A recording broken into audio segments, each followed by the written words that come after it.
All right, so we rode a little bit of a roller coaster again today, just the opposite of what happened yesterday.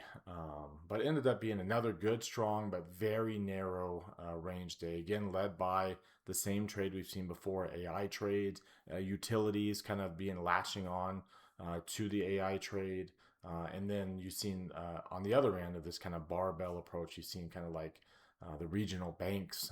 We are in this kind of earnings season where banks are kicking off the earnings season, and banks did very well today too. So I'm going to break down kind of what's going on there, and of course the most important intermarket relationship right now that is impacting equities and can definitely impact equities once its move ends. And we'll break that down in today's market outlook preview. So let's go ahead and get started.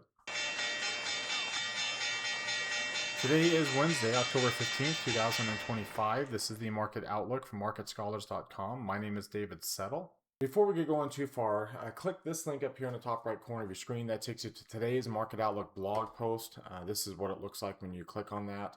The version of the blog post here, let me show you what it looks like when you're logged in. You get all this information about what happened today and why it matters and what to expect going forward. Very, very informative.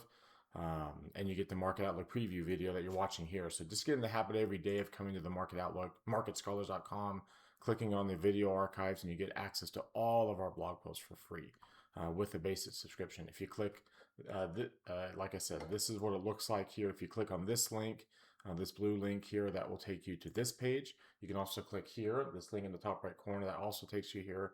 Just subscribe for free. And like I said, you get access to all of these blog posts in addition to the market outlook preview video.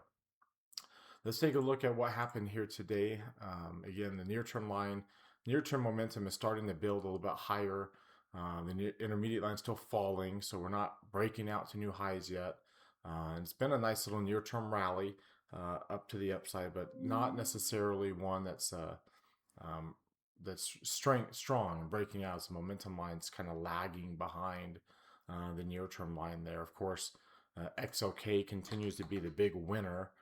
It was the big winner yesterday with its everything crossing up to the upside on technology. Semiconductors were a big winner as well. And then you also had like interest rate sensitive areas like home builders and real estate holding up. They had a big gain the day before. Strong momentum line push, near-term line crossing multiple lines and holding up here. So very, very good sign as yields continue to just slowly deteriorate here. But again, the big story, and it continues to be the big story, is the parabolic nature of gold. Gold just continues going into this expiration with this parabolic move. You can see this is the furthest that we've been above the 30-day moving average this year, higher than what we saw in April.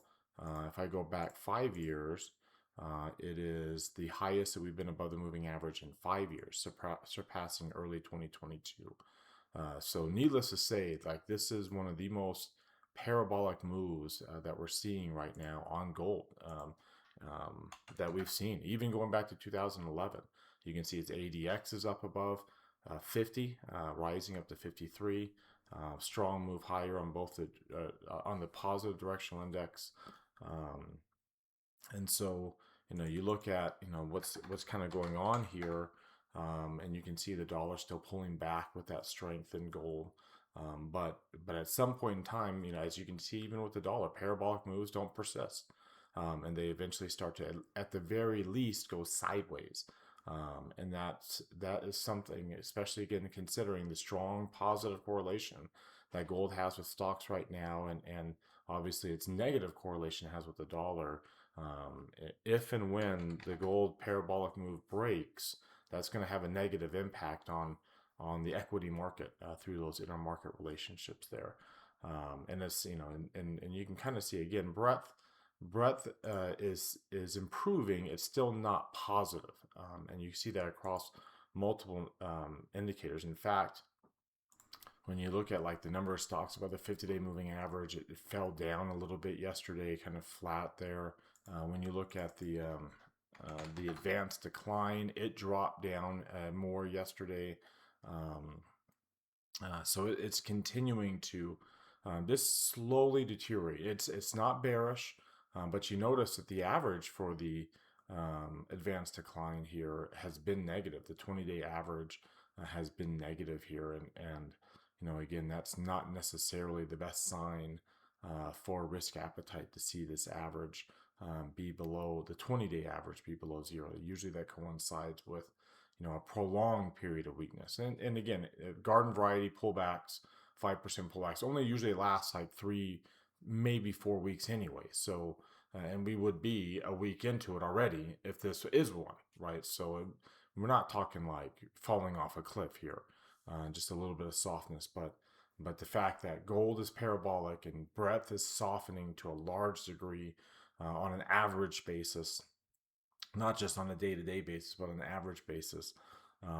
And then you see this kind of bifurcated move in the markets where the Russell did very well, but the small cap S&P, the S&P small cap index did not.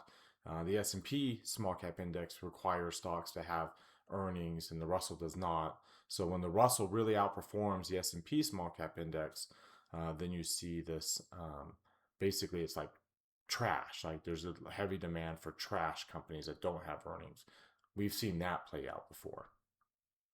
So that wraps us up for today. That's our market outlook preview. Obviously, I go into a lot more detail on that in the market and the full market outlook video in terms of the sector rotations, the intermarket relationships, all very important to risk sentiment, and a few technical red flags that are popping up. That's all available right here. Click this link that takes you to that allows you to see, if you subscribe to our foundation tier, allows you to see the full market outlook video every single day.